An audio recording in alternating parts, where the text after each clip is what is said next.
С каждым днем Земля все более удалялась. Приближался день, когда корабль и Земля, двигаясь каждый по своей траектории, должны были оказаться по разные стороны от Солнца.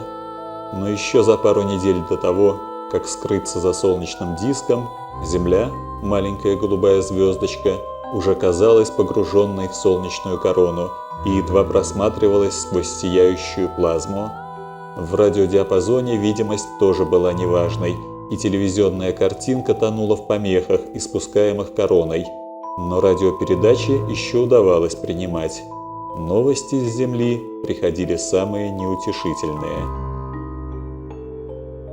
Экологическая обстановка на планете быстро ухудшалась, и пропорционально этому ухудшению росло влияние экологических партий. Особой популярностью стали пользоваться движения неолуддитского толка. Они начали приходить к власти в одной стране за другой.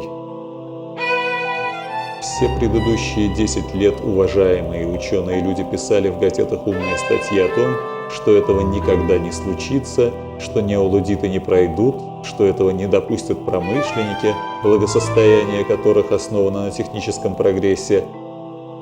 Однако предприниматели не делают историю, они лишь приспосабливаются к тем обстоятельствам, которые она им предлагает.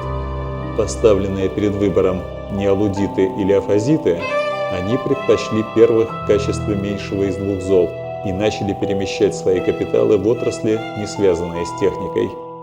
За день до того, как Земля скрылась за диском Солнца, сквозь страшные помехи и шумы Андрею удалось разобрать сообщения в новостях.